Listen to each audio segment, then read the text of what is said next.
Salam Bapak Ibu, Saudara dan Saudari, sahabat-sahabat garam dunia yang terkasih.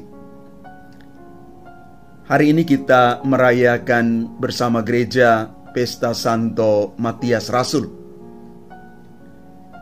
Di dalam Kisah Para Rasul bab 1 ayat 24 sebagai inspirasi bacaan pertama hari ini,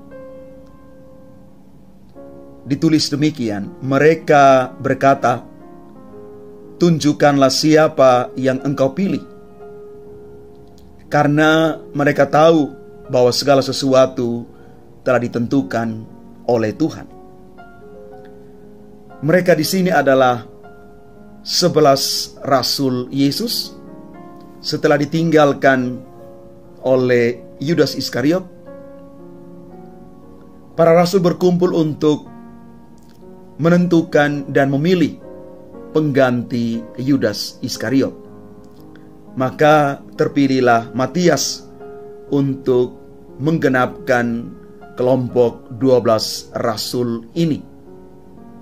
Dan kita tahu bahwa mereka berdoa bersama, meminta kuasa dari Allah, dan pada akhirnya Matias dipilih untuk melanjutkan karya pengabaran Injil bersama dengan para rasul yang lain.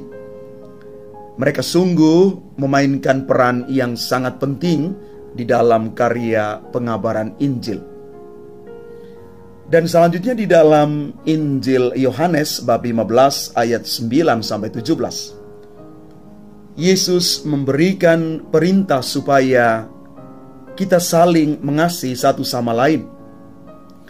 Kita harus belajar untuk mengasihi seperti Dia sudah mengasihi kita. Ketika Yesus menjadikan kita sahabat,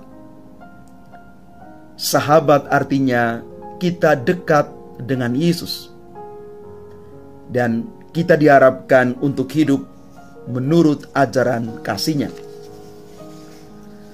Maka Bapak Ibu, Saudara dan Saudari yang terkasih, dari bacaan-bacaan kudus ini kita mau belajar dari Matias bahwa di tengah dunia saat ini yang sulit ditemukan orang-orang yang merelakan diri untuk tugas pelayanan, kita mau belajar dari Matias bagaimana kita menyerahkan diri kita merelakan diri kita untuk masuk di dalam karya pelayanan dan karya pewartaan.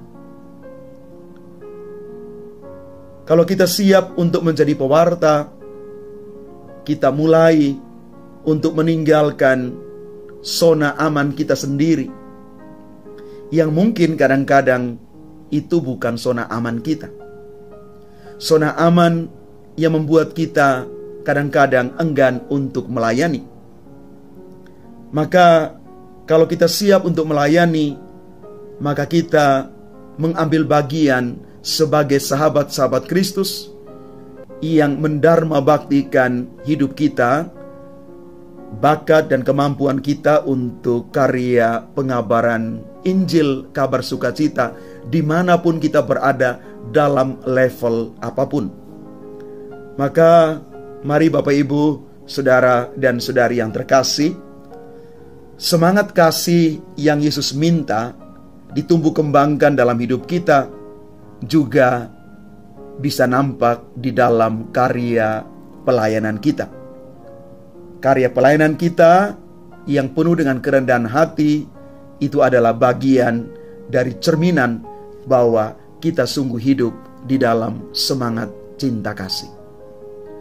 Bapak Ibu, Saudara-saudari yang terkasih, tidak mudah untuk hidup di dalam semangat cinta kasih sebagai para pengikut Kristus di zaman sekarang.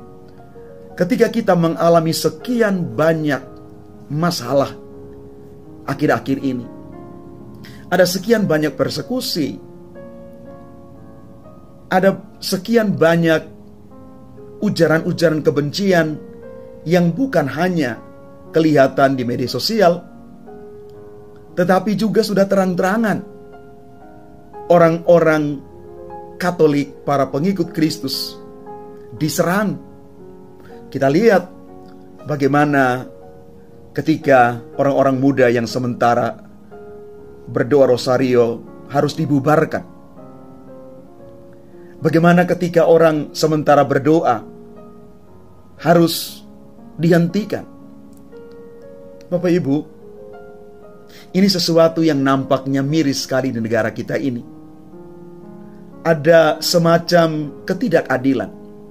Tetapi ingat Bapak Ibu, kita berada di tengah dunia.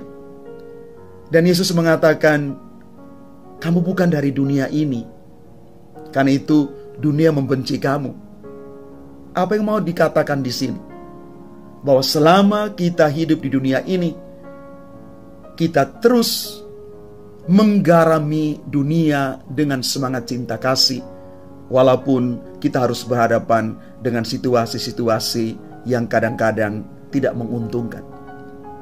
Karena di sanalah sejatinya kita dipanggil untuk mewartakan semangat cinta kasih yang nyata.